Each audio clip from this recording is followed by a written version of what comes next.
مختصر حمد و ثنا کے بعد ہم تمام دوست سورہ حدید کی آیت نمبر 25 کی روشنی میں انبیاء علیہم الصلاۃ کی قائم کردہ راہ عدل کو سمجھنے کی کوشش کر رہے ہیں۔ انبیاء علیہم الصلاۃ نے ہماری زندگیوں میں عدل قائم کیا، عقائدی زندگی میں، عملی زندگی میں، انفرادی زندگی میں، اجتماعی زندگی میں۔ ہم عقائدی عدل پر بات کرتے ہوئے انبیاء علیہم الصلاۃ کے قائم کردہ اخروی عدل کو سمجھ رہے ہیں۔ انبیاء علیہم الصلاۃ نے ہمیں یہ بتایا ہے دنیا کی زندگی عارضی ہے، دنیا کی زندگی فانی ہے، آخرت کی زندگی حقیقی ہے، ابدی ہے اور ہمیشگی کی ہے۔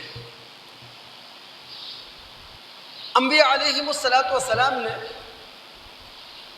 کائناتی عدالت کا تصور دیتے ہوئے حیات بعد الممات کا تصور دیتے ہوئے اور جزا و سزا کے دن کو لازم قرار دیتے ہوئے ہم سے کہا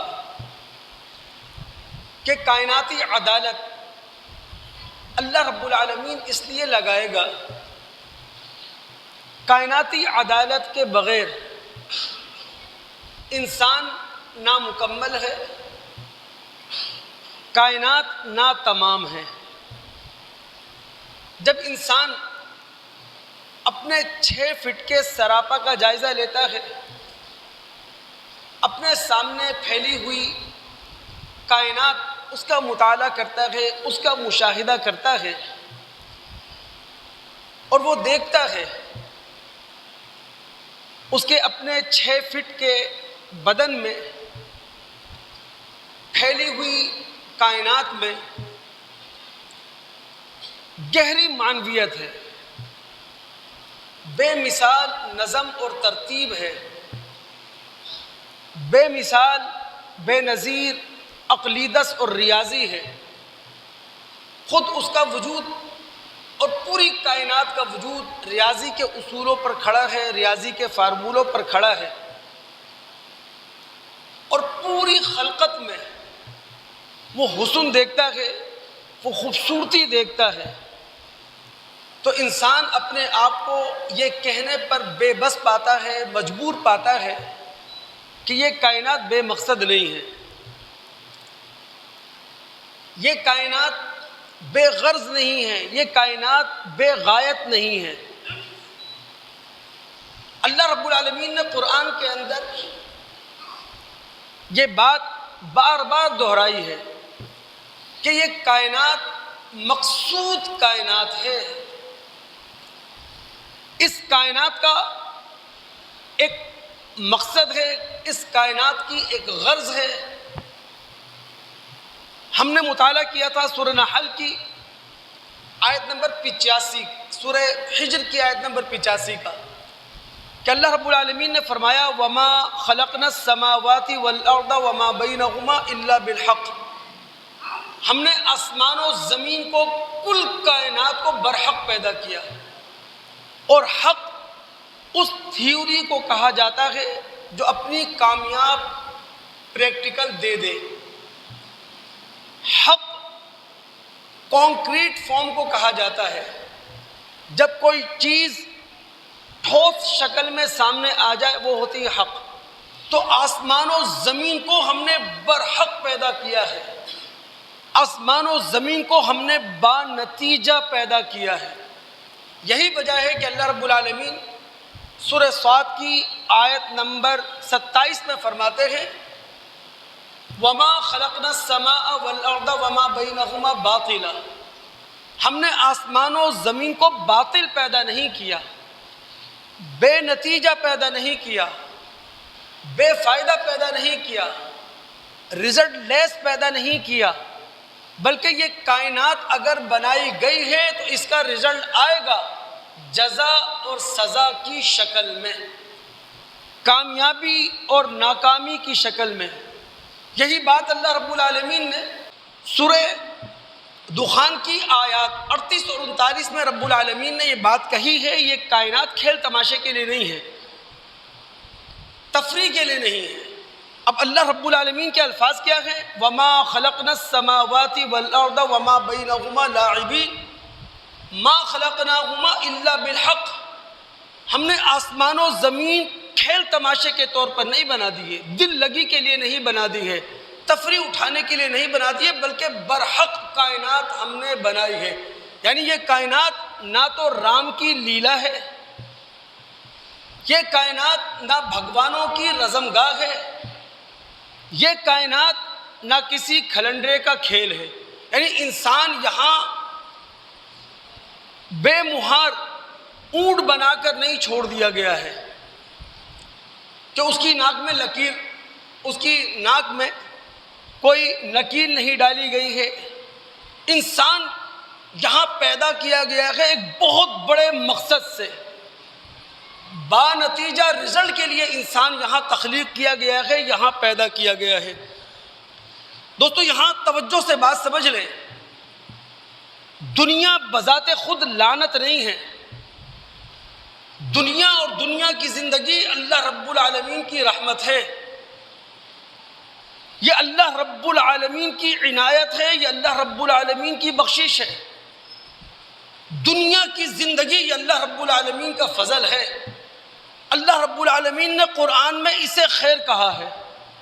ہاں یہ دنیا اور دنیا کی زندگی اس شخص کے لیے لعنت بن جاتی ہے کہ جو بے مقصد زندگی گزارے، جو خدا اور رسول کا باغی بن کر زندگی گزارے، جو دنیا پرست بن کر زندگی گزارے، دنیا جس کی آنکھوں کو اندھا کر دے، اس کے لیے یہ دنیا اور دنیا کی زندگی لعنت ہے۔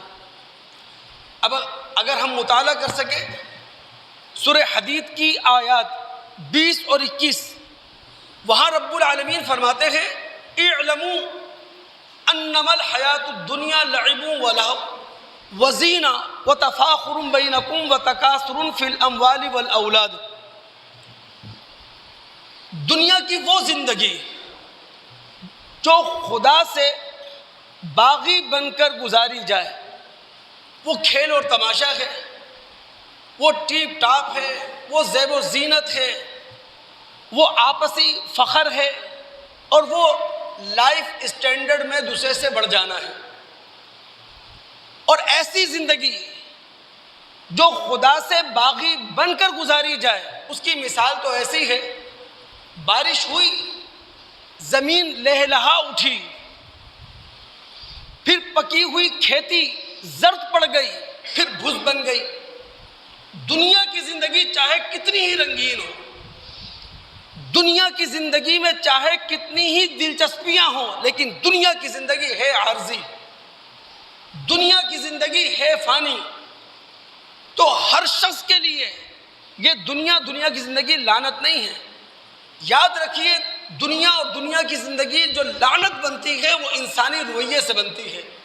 اب اگر انسان کا رویہ اللہ اور اس کے رسول کے سامنے جھک جانے کا ہے تو یہ دنیا اور دنیا کی زندگی اس کے لیے رحمت ہے۔ لیکن اگر انسانی رویہ یہ ہے وہ خدا کے سامنے کھڑا ہے، خدا کے رسول کے سامنے کھڑا ہے، تو یہی دنیا اور دنیا کی زندگی اس کے لیے لعنت ہے۔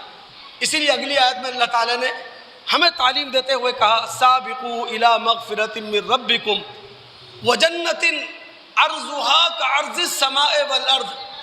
تم دنیا کی طرف دوڑتے ہو، تم دنیا کے مقابلے کرتے ہو، اگر تم نے مقابلہ کرنا ہے، تم نے دوڑ لگانی ہے تو وہ آخرت کے لیے لگاؤ، اللہ کی مغفرت کے لیے لگاؤ، اللہ کی اس جنت کے لیے لگاؤ جس کی وسعت آسمان اور زمین ہے۔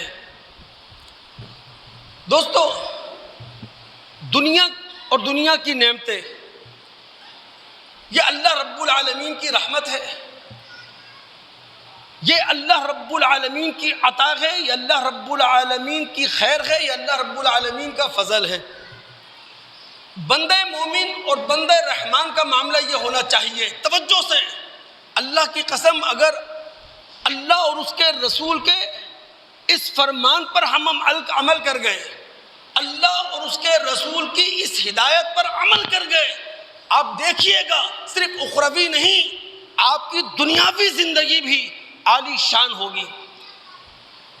جس بندہ مومن، جس بندہ رحمان کو اللہ رب العالمین نے دولت سے زیادہ نواز دیا ہے، اس بندہ مومن، بندہ رحمان کو یہ چاہیے وہ یہ دیکھے کہ جناب اللہ کی اس رحمت کا سایہ وہ کس کس پر کر سکتا ہے، کتنے رشتہ داروں پر کر سکتا ہے، کتنے پڑوسیوں پر وہ کر سکتا ہے۔ دوستو، ہم انسان ایک دوسرے کے ذمہ دار ہیں۔ اللہ رب العالمین ہم انسانوں سے ہماری ذمہ داریوں کے بارے میں پوچھے گا۔ ہمارے مالوں میں ہم جیسے انسانوں کا حق ہے، اگر آپ مطالعہ کر سکیں سورہ بنی اسرائیل اس کی آیت نمبر 26 ہے، سورہ روم اس کی آیت نمبر 38 ہے، دونوں مقامات پر رب العالمین فرماتے ہیں وَآتِ ذَا الْقُرْبَى حَقَّهُ وَالْمِسْكِينَ وَابْنَ السَّبِيلِ وَلَا تُبَذِّرْ تَبْذِيرًا، اپنا مال فضول خرچیوں میں اڑا نہ دو، بلکہ یہ مال حق سمجھتے ہوئے رشتہ داروں کو دو، معاشرے کے ضرورت مندوں کو دو، معاشرے کے مسکینوں کو دو۔ تو اللہ رب العالمین نے جس شخص پر، جس انسان پر زیادہ نوازشیں کر دی ہیں، اس بندے مومن، بندے رحمان کا رویہ یہ ہونا چاہیے کہ مجھ پر اللہ کا فضل زیادہ ہوا ہے، میں اللہ کی اس رحمت کا سایہ کس کس پر کر سکتا ہوں۔ ہم درند چرند پرند ان کے ذمہ دار نہیں ہیں۔ جتنے بھی درند چرند پرند ہیں، اللہ رب العالمین نے ان کو اس طرح کی صلاحیتیں دے کر پیدا کیا ہے، یہ اپنے کھانے کا انتظام خود کر سکتے ہیں، اپنے پینے کا انتظام خود کر سکتے ہیں۔ لیکن اگر کسی موقع پر ہم انسانوں کو یہ دکھائی دے کہ درند پرند چرند میں سے کوئی ایسا درندہ ہے، پرندہ ہے، چرند ہے کہ جو اس وقت اپنے کھانے پینے کا انتظام نہیں کر سکتا، ہم اس کے کھانے پینے کا انتظام کر دیں تو ہمارے نبی محمد الرسول فرماتے ہیں شکر اللہ لہ وغفر لہ، اللہ رب العالمین ہمارے اس عمل کی قدر کرتا ہے، اللہ رب العالمین ہماری غلطیوں پر پردے ڈال دیا کرتا ہے۔ تو دوستو، جب اللہ نے ہمارے اندر اتنی ہمدردی رکھی ہے کہ ہم جانوروں تک کے لیے اپنے دل میں ہمدردی رکھتے ہیں، تو ہم جیسے انسان اگر یہ سسک رہے ہیں، اگر یہ بلک رہے ہیں، اگر انہیں ہماری کہیں ضرورت محسوس ہوتی ہے اور اللہ نے ہمیں اس قابل بنایا ہے کہ ہم ان کی ضرورتیں پوری کر سکتے ہیں تو کرنا چاہیے۔ دنیا اور دنیا کا انعام یہ لعنت نہیں ہے، ہمارے رویے پر یہ منحصر ہے، ہم اسے رحمت بناتے ہیں اپنے لیے یا لعنت بناتے ہیں اپنے لیے۔ تو میں بات کر رہا تھا انبیاء علیہم السلام نے اخروی عدل دیتے ہوئے ہمیں یہ بتایا ہے کائناتی عدالت اس لیے لگے گی، قیامت اس لیے بپا ہوگی، ریکمپینس ڈے اس لیے آئے گا، جزا اور سزا کا قانون اس لیے جاری ہوگا کہ اگر کائناتی عدالت نہ لگے تو انسان نامکمل ہے، کائنات نا تمام ہے۔ ہم تمام دوست، میں تو مذہب کا ایک طالب علم ہوں، قرآن کا ایک طالب علم ہوں، میں سورہ یاسین کی آیات 77 تا 83 اس کا آپ کو طالب علمانہ مطالعہ کرواتا ہوں، بہت کچھ سیکھنے کا موقع ملے گا۔ خدا ہم کلام ہے، ہم اس کے مخاطب ہیں، وہ ہمیں رہنمائی دے رہا ہے اور ہم اس سے رہنمائی لینے کے لیے یہاں جمع ہوئے ہیں۔ ایک ایک لفظ پر ٹھہریے گا، ایک ایک آیت کو ہم اپنے دل و دماغ میں اتارنے کی کوشش کریں، گھر پر جا کے تفصیلی مطالعہ کر لیجئے گا۔ آیات 77 تا 83 رب العالمین کیا فرماتے ہیں؟ اولم یر الانسان انا خلقناہ من نطفہ، کیا انسان نے کبھی اس بات پر غور نہیں کیا ہم نے اسے پانی کی بوند سے پیدا کیا، اور جب بندہ انسان دنیا کے اندر آیا تعقل اور شعور اس کی دولت لے کر آیا، بحث اور استدلال کی طاقت لے کر آیا، تقریر اور خطاب کا ملکہ لے کر آیا، تو کبھی انسان نے اس بات پر غور نہیں کیا کہ ہم نے اسے پانی کی بوند سے پیدا کیا۔ اب انسان پانی کی بوند سے پیدا ہوا، بولنے کی صلاحیت لے کر آ گیا، سمجھنے کی صلاحیت لے کر آ گیا، کس کے مقابلے پر کھڑا ہو گیا؟ فَإِذَا هُوَ خَصِيمٌ مُبِينٌ، خدا کے مقابلے پر کھڑا ہو گیا۔ وَضَرَبَ لَنَا مَثَلًا وَنَسِيَ خَلْقَهُ، انسان اپنی پیدائش اور پیدائش کے مراحل بھول کر خدا پر نکتہ چینی کر رہا ہے، خدا پر اعتراض کر رہا ہے، خدا پر پھپتی کس رہا ہے، کہہ رہا ہے مَن يُحْيِي الْعِظَامَ وَهِيَ رَمِيمٌ، بھئی جب مر کر ہم مٹی میں رل مل چکے ہوں گے، جب مر کر ہم خاک اور مٹی بن چکے ہوں گے، کون ان ہڈیوں میں جان ڈالے گا؟ اللہ نے کہا قل، اے رسول آپ جواب دیجئے، یحییھا الذی انشأھا اول مرہ، جس اللہ نے نطفے کے اندر حیات پیدا کی تھی وہی اللہ خاک اور مٹی میں حیات دوبارہ پیدا کر دے گا۔ اللہ کون ہے؟ الذی جعل لکم من الشجر الاخضر نارا فاذا انتم منہ توقدون، ہری بھری ٹہنیوں سے، ہرے بھرے درختوں سے اللہ رب العالمین نے آگ پیدا کی ہے۔ جو اللہ ہرے بھرے درختوں سے آگ پیدا کر سکتا ہے، وہ خاک اور مٹی سے حیات دوبارہ پیدا کیوں نہیں کر سکتا؟ پھر اللہ نے کیا کہا؟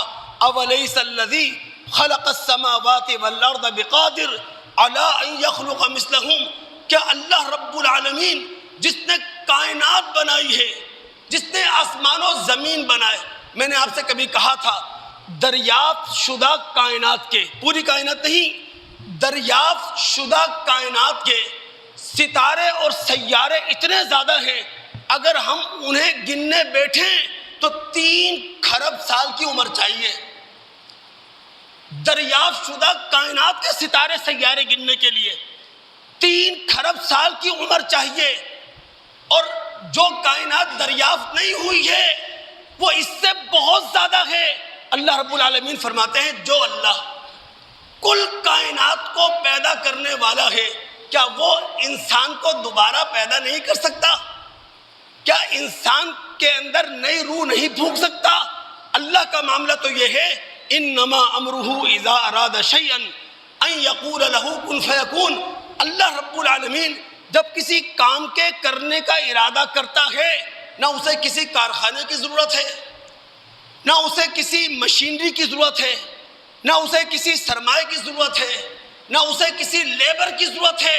جب وہ کسی کام کرنے کا ارادہ کرتا ہے تو کہتا ہے کن، ہو جا، فیکون، وہ کام ہو جاتا ہے۔ پھر آخری آیت میں اللہ نے کہا فسبحان الذی بیدہ ملکوت کل شیء والیہ ترجعون، وہ اللہ شہنشاہ کائنات، بادشاہ کائنات، ہر نقص سے پاک ہے، کیونکہ کل کائنات کا اقتدار اس کے ہاتھ میں ہے۔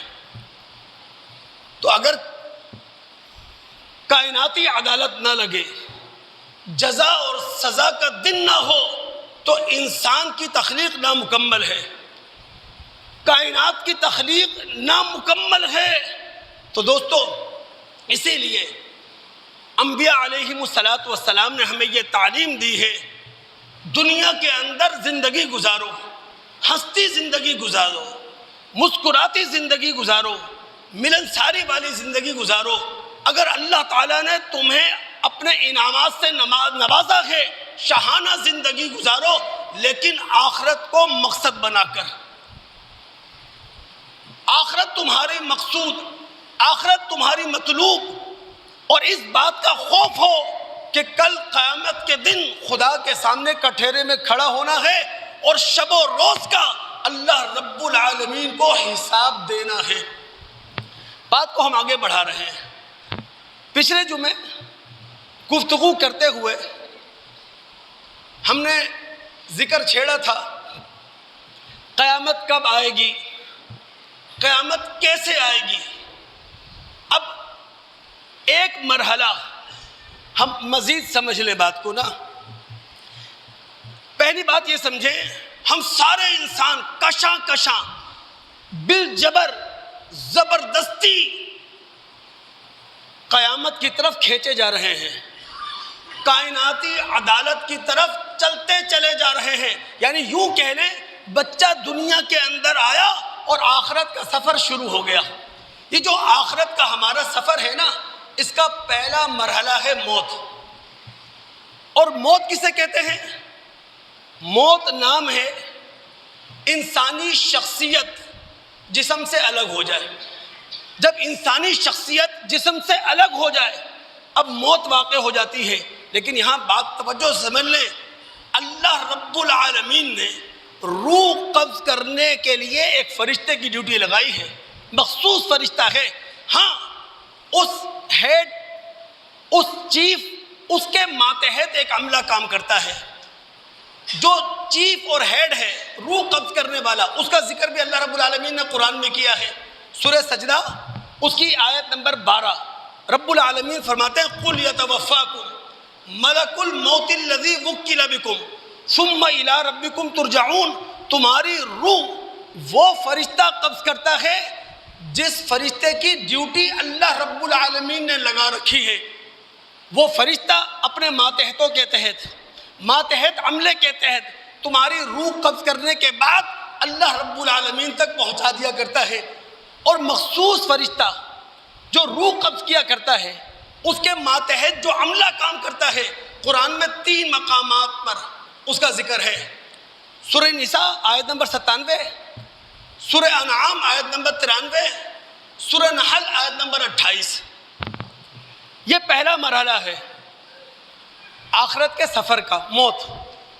دوسرا مرحلہ ہے عالم برزخ، جسے آپ عالم قبر بھی کہہ سکتے ہیں۔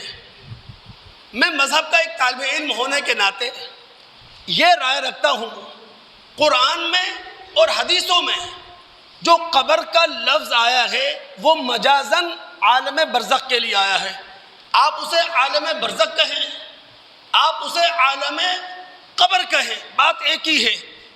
عالم برزخ یا عالم قبر یہ ایک ایسا عالم ہے جس تک نہ ہماری عقل کی رسائی ہے نہ ہمارے حواس کی رسائی ہے۔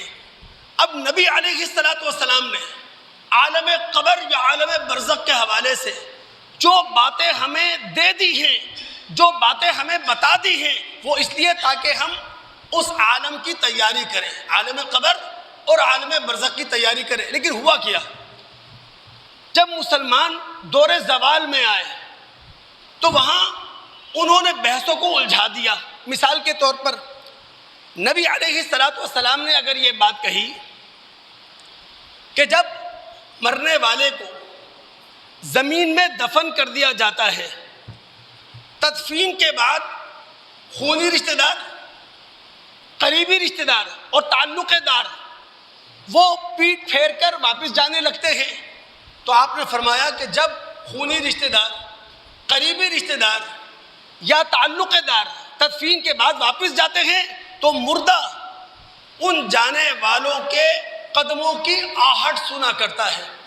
ہمارے رسول ہمیں یہ بتا رہے ہیں کہ جناب عالم قبر میں، عالم برزخ میں تنہا ہوگے، وہاں کوئی خونی رشتہ کام نہیں آئے گا، وہاں کوئی قریبی رشتہ کام نہیں آئے گا، وہاں کوئی تعلق دار کام نہیں آئے گا۔ لیکن ہم نے بحث کو الجھا دیا، ہم یہاں لگ گئے کہ جناب قبر میں لوگ سن رہے ہیں، مرنے والا سن رہا ہے۔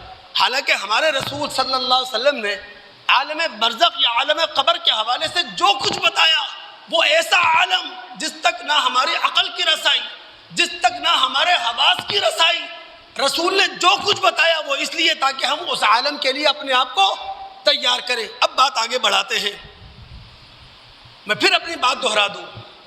دوستو ہم گفتگو کر رہے ہیں سورہ حدید کی آیت نمبر 25 کی روشنی میں نبوت اور رسالت کا ادارہ اللہ رب العالمین نے اس لیے قائم کیا ہے کہ ہم انسان عدل کے راستے پر کھڑے ہو جائیں، چاہے وہ عقائدی عدل ہو، چاہے وہ عملی عدل ہو، چاہے وہ انفرادی زندگی کا عدل ہو، چاہے وہ اجتماعی زندگی کا عدل ہو۔ ہماری گفتگو ہے عقائدی عدل، اور عقائدی عدل کا بھی ایک حصہ ہے اخروی عدل، کہ انبیاء علیہم السلام نے ہمیں اخروی عدل دیا ہے۔ اور اخروی عدل کیا ہے؟ دنیا کی زندگی عارضی ہے، حقیقی زندگی اللہ رب العالمین کی اخروی زندگی ہے۔ اگر میں اپنی بات سمجھا سکا آپ کو، دوستو انبیاء علیہم السلام نے بتایا ہے، دماغ حاضر رکھیے گا جو بات میں کہنے جا رہا ہوں، یہ بات ہم سب کی زندگیوں سے تعلق رکھتی ہے۔ یہ بات ہمارے دلوں کے دروازے پہ دستک دیتی ہے۔ جو بات میں نے کہنے جا رہا ہوں، اگر میں یہ سمجھا سکا، آپ کے دل و دماغ میں اتار سکا، اللہ کی قسم بہت حد تک ممکن ہے کہ ہم اپنی زندگیوں کے اندر سدھار لائیں اور آخرت کو، موت کو ہدف بنا کر پھر اپنی زندگی گزاریں۔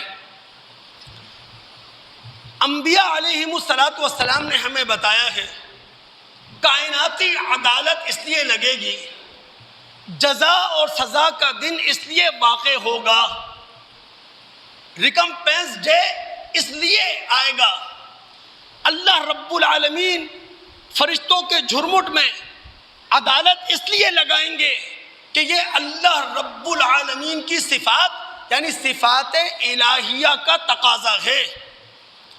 اللہ کے بندو، کل کائنات جو ہمیں نظر آ رہی ہے یہ اللہ رب العالمین کی صفات کا مظہر تو ہے۔ یہ جو کائنات کے ذرے ذرے پر مہر لگی ہے وہ اللہ کی قدرت کی لگی ہے۔ یہ کائنات کے چپے چپے سے جو چیز ٹپک رہی ہے وہ اللہ رب العالمین کی حکمت ہے۔ یہ جو ہوائیں چل رہی ہیں یہ اللہ رب العالمین کی رحمت ہے۔ یہ جو برکھا بارش برس رہی ہے یہ اللہ رب العالمین کی ربوبیت ہے۔ تو اللہ رب العالمین کی صفت قدرت، اللہ رب العالمین کی صفت حکمت، اللہ رب العالمین کی صفت ربوبیت، اللہ رب العالمین کی صفت رحمت یہ تقاضا کرتی ہے ایک دن ایسا آئے جب ظالم سے اس کے ظلم کا بدلہ لیا جائے۔ اگر ہم سورہ انعام مکی صورت ہے، مکہ کے دور آخر میں نازل ہوئی ہے، اس کی آیت نمبر 11 کا مطالعہ کر سکیں، رب العالمین فرماتے ہیں کتب علی نفسہ الرحمہ لیجمعنکم الی یوم القیامت لا ریب فیہ۔ اللہ رب العالمین نے اپنے اوپر رحمت کو لازم کر لیا ہے۔ رحمت اللہ کی صفت، اللہ تعالیٰ کی صفت رحمت کا تقاضا ہے لیجمعنکم، اللہ تمہیں جمع کرے الی یوم القیامہ، قیامت کے دن، لا ریب فیہ جس کے آنے میں کوئی شک نہیں ہے۔ تو قیامت اس لیے واقع ہوگی کہ اللہ کی صفت یہ تقاضا کرتی ہے۔ اگر آپ دوستوں کے دماغ حاضر ہیں، قرآن میں اترتے ہیں دوستو، ہم سورہ نازعات اس کی آیات 27 تا 33 کا مطالعہ کرتے ہیں۔ ایک ایک آیت پر رکیے گا، رب العالمین کل کائنات کا تعارف کروا رہے ہیں۔ اس آیت میں اللہ رب العالمین بتا رہے ہیں کل کائنات انسانوں کے لیے، انسان ہمارے لیے، کل کائنات ہم انسانوں کے لیے، انسان ہمارے لیے۔ دوستو اللہ رب العالمین نے ہم انسانوں کو جو بنایا ہے وہ جنت کے لیے پیدا کیا ہے۔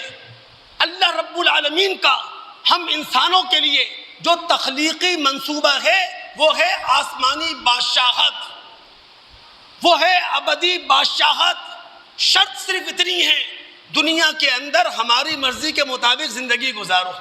یعنی ہم انسان کتنی بڑی اسکیم کے لیے پیدا کیے گئے ہیں، کتنے بڑے پروگرام کے لیے پیدا کیے گئے ہیں۔ آسمانی بادشاہت اللہ کے بندوں صرف تصور کر سکتے ہیں۔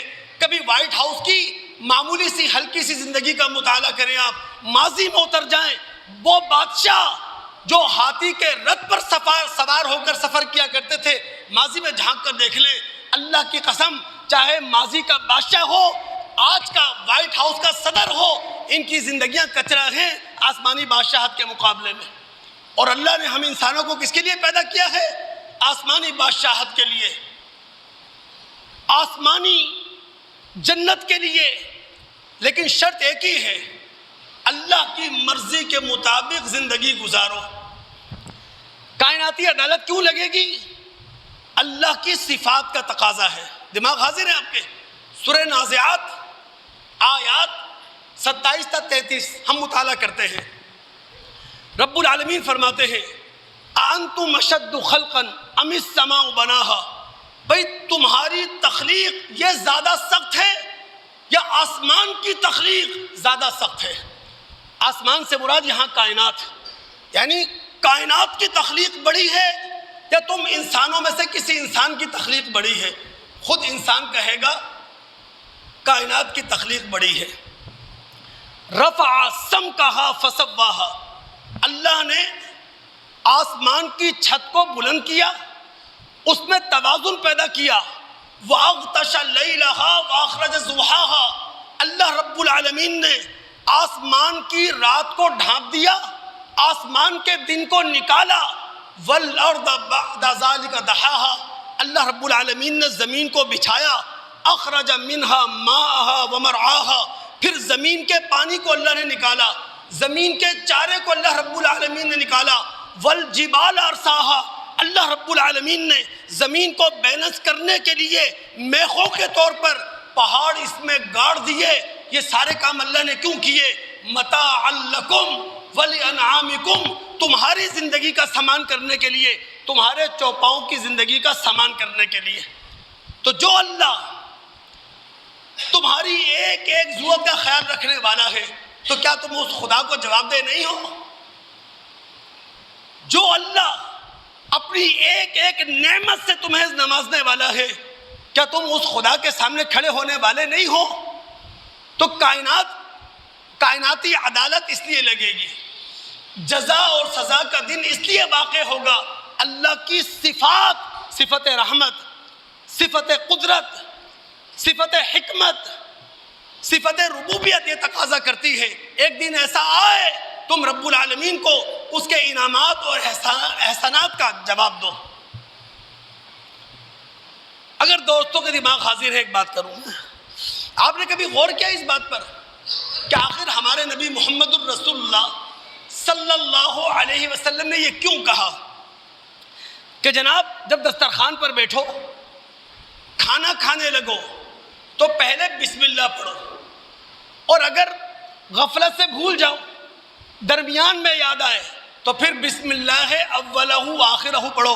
اور پھر ہمارے نبی نے یہ بھی کہا کہ جو شخص دسترخوان پر بیٹھ کر کھانا کھاتا ہے، بسم اللہ نہیں پڑھتا، اللہ کا نام نہیں لیتا، اس کے ساتھ کھانے میں شیطان شریک ہو جاتا ہے۔ کبھی غور کیا کہ ہمارے رسول نے یہ باتیں کیوں کہیں؟ دوستو دماغ لڑائیں، ہم عقل اور شعور رکھنے والی مخلوق ہیں۔ دسترخوان پر ہم بیٹھے ہیں، پیٹ بھرنے کے لیے انواع و اقسام کی چیزیں ہمارے سامنے ہیں، یہ چیزیں بہت سارے مراحل طے کر کے ہمارے سامنے آئی ہیں۔ آسمان و زمین نے ایک دوسرے کے ساتھ تعاون کیا ہے، آسمان و زمین کے درمیان چلنے والی ہواؤں نے تعاون کیا ہے، دن کے سورج نے تعاون کیا ہے، رات کی خنکی نے تعاون کیا ہے۔ اس کے بعد بہت سارے مراحل طے کرنے کے بعد کھیت سے ایک چیز ہمارے گھر تک پہنچی، پھر گھر سے دسترخوان پر آنے تک بھی بہت سارے مراحل ہیں۔ اب اتنے سارے مراحل میں ذات کون سی ہے؟ صرف اللہ کی۔ اب اگر کوئی شخص کھانا کھانے بیٹھے، چاہے وہ چاول کھائے، چاہے وہ گندم کی روٹی کھائے، اللہ کو یاد نہ کرے، تو کیا ایسا نہیں ہے کہ اپنے ساتھ ابلیس اور شیطان کو بٹھا لیا ہے اس نے؟ یہ ہے معنی۔ تو لہٰذا اللہ رب العالمین کو ایک ایک نعمت کے ہم جواب دہ ہیں، اسی لیے اللہ نے کہا ثم لتسألن یومئذ عن النعیم، اللہ رب العالمین ایک ایک نعمت کے بارے میں تم سے سوال کرے گا اور ہم جواب دیں گے۔ دوستو دو غور کریں نا، انبیاء نے ہمیں بتایا نا، ہم انسان خیر اور شر کی قدرتی شعور لے کر پیدا ہوئے، یعنی خیر اور شر کا قدرتی احساس اور قدرتی شعور لے کر ہم انسان پیدا ہوئے۔ اب ایک انسان زبان سے مغالطات بک رہا ہے، ایک انسان کسی پر چاہتا ہے ہاتھ چھوڑ دیتا ہے، ایک انسان کسی کے بارے میں بدگمانیاں پیدا کرتا ہے، برے خیالات پیدا کرتا ہے، سازشیں بناتا ہے، تو کیا وہ خدا کے سامنے جواب دہ نہیں ہے؟ کیا خدا اسے کٹہرے میں نہ کھڑا کرے؟ حالانکہ خیر اور شر کا شعور اسے پیدائشی طور پر دے دیا گیا تھا۔ انبیاء نے بتایا کہ انسان کی فطرت عدل چاہتی ہے، انسان فطری طور پر عدل سے محبت کرتا ہے، انسان فطری طور پر ظلم سے نفرت کرتا ہے۔ لیکن اب کوئی ریاست وہ جمہوریت کو جیتنے نہ دے،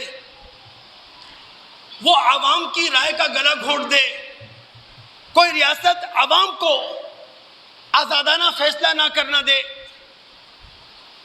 جمہوریت کو خوشی ہونے کا موقع نہ دے، کوئی ریاست ڈونلڈ ٹرمپ کو ہرانے نہ دے، یہودی لابی کو شکست نہ دینے دے، تو کیا ایسی ریاست کو اللہ رب العالمین عدالت کے کٹہرے میں نہ کھڑا کرے؟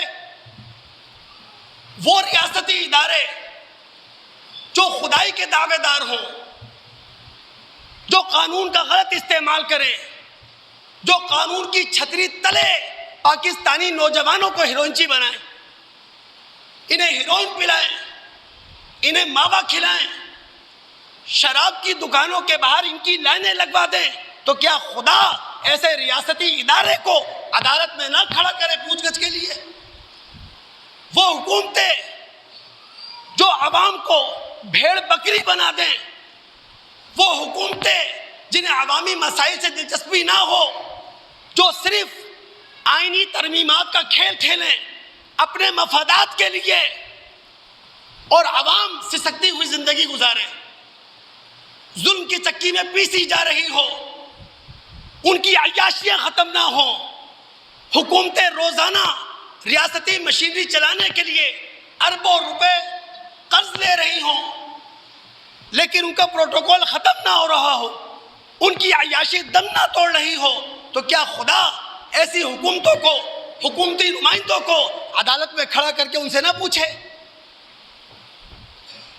وہ ممالک جو دوسرے ممالک میں مداخلت کرتے ہیں اور مداخلت اپنے مفادات کے لیے کرتے ہیں، چاہے اس ملک کی عوام کا جنازہ نکل جائے۔ کون نہیں جانتا مصر میں محمد مرسی کی حکومت تھی، آس پڑوس کی مسلم ریاستوں کو خطرہ لاحق ہوا، کہیں ہماری بادشاہتیں ہم سے چھن نہ جائیں۔ انہوں نے امریکہ کے ڈکٹیشن پر عبدالفتاح سیسی کو $4 ارب دے کر محمد مرسی کی حکومت ختم کی، اس کو پھانسی دلوائی۔ اب مصر میں ایک جابر کی حکومت ہے، ایک عامر کی حکومت ہے۔ آج سوڈان میں پروکسی وار ہے، مسلم ریاستیں غیر مسلم ریاستیں اپنے مفادات کا گیم کھیل رہی ہیں۔ سوڈان کے 1 کروڑ لوگ گھر سے بے گھر ہیں، بھوکے مر رہے ہیں، جانیں بچاتے پھر رہے ہیں، لیکن مسلم غیر مسلم ریاستیں سوڈان کے تیل پر نظریں گاڑی بھی ہیں، سوڈان کے سونے پر نظریں گاڑی بھی ہیں۔ تو کیا خدا ایسے ممالک کی حکومتوں کو عدالت میں کھڑے نہ کرے؟ پوچھے گا اللہ، تو یہ کائناتی عدالت لگے گی، جزا اور سزا کا دن آئے گا، قیامت واقع ہوگی۔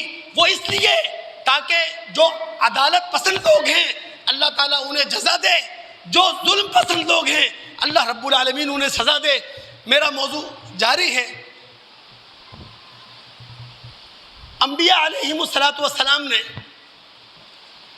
ہم انسانوں کو اخروی عدل دیا ہے کہ اس زندگی کے بعد دوسری زندگی ہے۔ 4 دلائل میں آپ کے سامنے پیش کر چکا ہوں، 5ویں دلیل باقی ہے۔ آئندہ جمعہ انشاءاللہ 5ویں دلیل پر گفتگو کروں گا، اور شاید سب سے اہم دلیل وہی ہے آخرت کے قائم ہونے کی۔ اللہ رب العالمین نے قرآن میں نوح علیہ السلام سے لے کر محمد الرسول صلی اللہ علیہ وسلم تک کے دور میں اس زمین پر اپنی عدالت لگائی ہے۔ اللہ تعالیٰ نے زمین پر عدالت لگا کر قوموں کا فیصلہ کیا ہے، آنکھوں دیکھتے خدا کا عذاب برسا ہے، لہٰذا جتنی قوموں پر عذاب آیا وہ عذاب ہمیں بتاتا ہے کہ جناب اللہ رب العالمین کی پکڑ آتے دیر نہیں لگتی۔ اللہ تعالیٰ سے دعا ہے سننے کے بعد سمجھنے کے بعد عمل کرنے کی توفیق عطا فرمائے۔ السلام علیکم ورحمۃ اللہ وبرکاتہ۔